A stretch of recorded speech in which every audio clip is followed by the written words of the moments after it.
a number of players, and whether it be not necessarily wanting to, not seeing a fit with us, or not wanting to come here, or contractual requirements not fitting. I kind of thought it was going to go the way it did yesterday, in terms of not being able to necessarily address, with Mitch leaving sort of that offensive side of things, and got to that feeling really probably a week ago, and part of that was the reason we looked at a Michelli deal, in terms of a player that can bring some offensive ability, a player who we think had a down year last year, and there's more upside there at a relatively inexpensive cost. So that's probably a summary of yesterday, and we continue to pick away at it here today and moving forward. Brad, thanks for coming on with us today. We really appreciate it. I wanted to follow up on a comment you had made yesterday in the press conference and hear a little bit, like being aware in terms of looking to replace a top six forward, find someone to fit into one of those spots. What is the timeline or process for you of kind of, I don't know if you're calling around the league and you get a list of guys who might be available. What does the process look like, and what do you expect that to, I guess in terms of, would that be something you're looking to do in the next week? Is that a summer-long venture? How do you aim to fill that hole? Well, the process for it, Justin, is once the season comes to an end, you touch base with every team in the league. So you explain what you're looking for. They explain sort of what their situation is. So you have a pretty good handle after once you've done your individual team meetings of what's potentially out there. And it comes back to me at that point where there wasn't a huge appetite for people to move players, right? You have a rising cap. You've got a shortage of top players. You've got a lot of teams, whatever window they're in, or whatever stage their team's in. I think the league is I would describe it right now as everybody's trying to take a step, everybody's trying to, not necessarily throw a lot of people off the boat. And a large portion of the reason for that is because you've got a rising cap, right? There isn't, we've seen in the last, really in the last number of years when we've operated really in a flat or a marginal increase cap where people run into issues, right? And so now they've got to make decisions and move somebody out. There certainly wasn't that, there wasn't a lot of that going on in the league. Therefore, there's players that, less players hit in the market, less players available, and more people retaining their own players. So, and the other piece with it is just identify what we're looking. I think I mentioned it the other day. It's just not as simple as saying, okay, Mitch has moved on. We go replace Mitch. To me, it's you kind of got to do that in the aggregate, right? The opportunity allows you is more cap space, and can you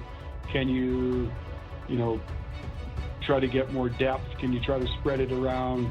Can you, over the course of maybe a couple of moves, replace the offense that's required or that you're trying to replace, and spread that out throughout the lineup? So as far as timing, it's a good question. You'd like to do it yesterday, you'd like to do it today, you'd like to do it tomorrow.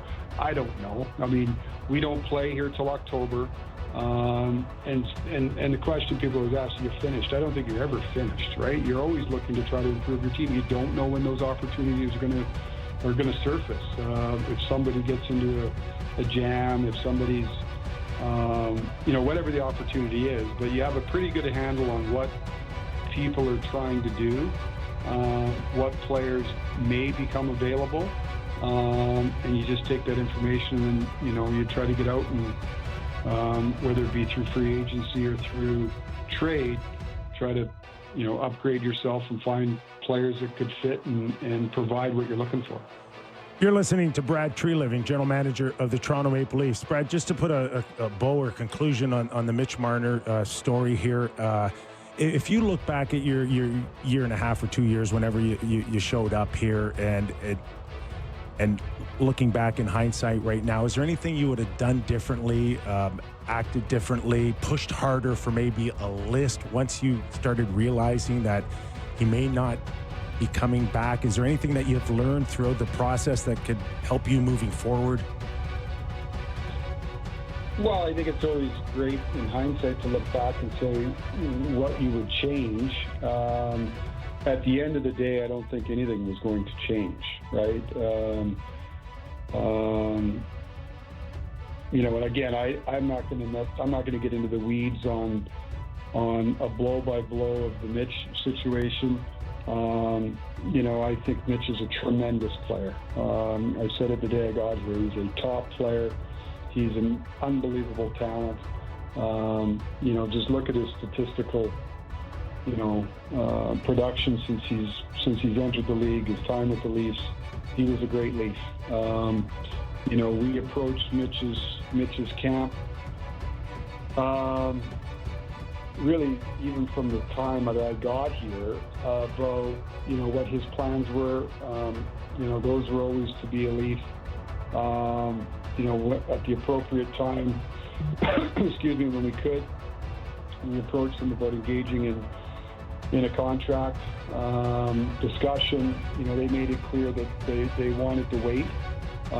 As you go through that process, you get if you've been in the business long enough, you have gut feels of how things are going to go.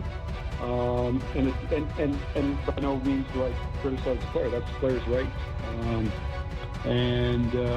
And then you look at other options, and Mitch negotiated a no-move clause, which is fully in his rights. So when we look at opportunities to move on, or opportunities at potential transactions, at the end of the day, Mitch held the cards with those. And again, I'm not going to get into into the weeds here of those discussions, because I think those are between myself, his representative, and the player, which I always think are, I ask for honest conversation with my players and representatives, and those are held in confidence. But at the end of the day, there wasn't a path to a different outcome, despite looking at different opportunities or potential different scenarios. And so we are where we are. So you always retrospectively look back in anything you do, and how do you do it better. I don't know at the end of the day if there was an option or an opportunity that was going to work, that was going to provide a different outcome. And I imagine just those basic principles that you just said with the no move apply to Morgan Rielly and whoever has them in your lineup moving forward. Yeah, any conversations I have will remain confidential.